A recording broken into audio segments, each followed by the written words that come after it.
যে বলতেছে মাঝে মাঝে একা একা হাসতেন, সবাই জিজ্ঞেস করে আমিরুল মুমিনিন কেউ নাই, আপনি একা হাসেন কেন? তো মাঝে মাঝে অতীত জীবনের কথা মনে ওঠে। বকরি পর্যন্ত চালাইতে পারতাম না, রাখাল ছিলাম, বকরি চড়াইতে পারতাম না, ডেলি একটা না একটা হারায় আসতাম, আর খালা ইচ্ছা মতে ডেলি মার দিত। আজকে তো আমি 3 মহাদেশের রাজা। কয় মহাদেশের? Europe, Asia, Russia. আগে মহাদেশ 3টাই ছিল, বাকিটি পরে আবিষ্কার হয়েছে। ইতিহাসের পাতায় টোকায় দেখলে আমারটা সত্য হবে। আগে মহাদেশ 3টাই ছিল, শুধু এশিয়া, রাশিয়া, ইউরোপ, এই 3টা ছিল। বাকি আমেরিকা, অস্ট্রেলিয়া এগুলা সব পরে আবিষ্কার হয়েছে। ওই যুগে ছিল না এগুলা। এটা তো সমুদ্রের ভিতরে লুকানো ছিল, মানুষ পড়ে বাহির করছে। কি যুবক, ঠিক তো? সত্য তো? তোমাদের শিক্ষা এটা বলে তো 3টাই ছিল, 3 মহাদেশের রাজা। একা একা হাসে।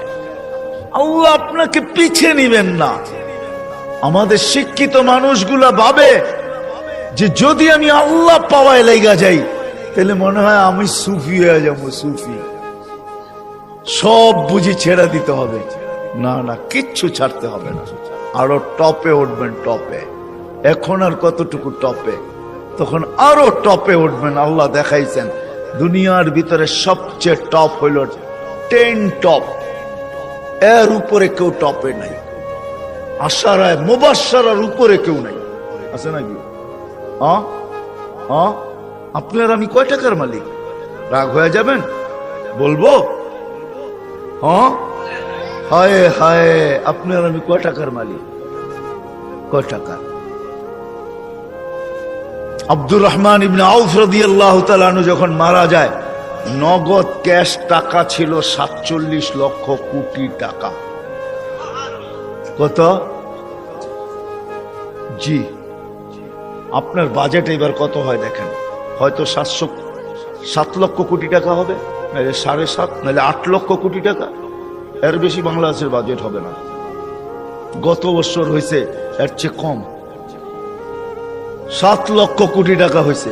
এবছর 8 লক্ষ কোটি টাকা হবে বাজেট। ওনার কাছে ছিল 47 লক্ষ কোটি টাকা ক্যাশ। বাকিগুলা বাদ দিলাম, কয় টাকা মালিক? আব্বাস রাদিয়াল্লাহু তাআলা আনহু আরবের ব্যাংক ছিলেন, ব্যাংক, আরবের ব্যাংক। আল্লাহ রসুল যখন দুনিয়াতে আসেন তখন পুরো আরব ভূখণ্ডে একটা ব্যাংক ছিল, ব্যাংক আব্বাস। আল্লাহ রসুলের চাচা। বিদায় হজের দিন আল্লাহ রসুল বলছে, চাচার যত সুদ আছে সব আমি মাফ করে দিলাম। চাচা হাসতে হাসতে দাঁড়াইছে আর বলছে, চাক বাতিজা তুই সুদ মাফ করে দিলি, কতটুকু আর দিলি? চাচা পাশে দাঁড়ায় বলছে, বাতিজা সুদ মাফ করলো, আমি বাতিজার সম্মানার্থে আসলও মাফ করে দিলাম। ও আরববাসী, আমার টাকা কারো দিতে হবে না, মাফ। আপনি জানেন না কয় লক্ষ কোটি টাকা ছিল? আমার কাছে হিসাব আছে কয় লক্ষ কোটি টাকা ছিল। আপনার আমি কয় টাকার মালিক? আসেন আল্লাহকে রাজি করে। কি দিবে? কি দিবে? কাকে কি দিবে? মা বোন যদি আল্লাহকে রাজি করলো, ও মা বোন, এর চেয়ে বড় কিছু জিনিস হইতে পারে না যে জান্নাতের 8 দরজা তোমাকে ডাকবে। কোনটার ভিতর দিয়ে আমার ভিতরে ঢুকবে বলো? 8 দরজা দিয়া ডাকবে, যেখানে মন চাহি মিলবে। 500 বছর আগে জান্নাতে যাবে মা বোনরা, পুরুষের। কেননা মা বোনদের 2টা জন্মগত শখ আছে, একটা নিজেকে সাজাইতে ভালোবাসে, ঘরকে সাজাইতে ভালোবাসে। এই জন্য দেখবেন সারাদিন জ্ঞান জ্ঞান করতেই থাকে, এটা আনলে ভালো হইতো না, ঘরটা একটু সুন্দর হইতো না, এটা হইলে একটু সুন্দর হইতো না। কেন? ওই যে অভ্যাস, নিজেকে সাজানো আর হলো ঘর সাজানো। বিল্ডিং শিল্ডিং হয়ে গেছে। ছোটবেলা তো আমরা দেখছি, ঠিক না? কি বলেন? মাটির ঘর, এটা জেনে কি বলে, উঁচা থাকতো না, উঁচা, তাই কি বলে? পীরা, পীরা। এটাকে সপ্তাহে লেপতো, ঠিক না? ওটার ভিতরে আবার ফুল আঁকতো, ঠিক না?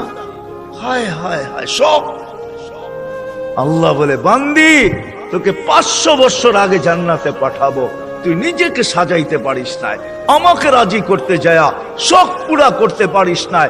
এখন জান্নাত যা চাবি তা দিয়ে তোর শখ আমি 500 বছর পুরা করব। তারপরে তোর স্বামীকে তুই মিস কল দিবি যে 500 বছর শখ পুরা হয়ে গেছে, কাম তুমি এখন আসো, তারপরে তোর স্বামীকে পাঠাবো।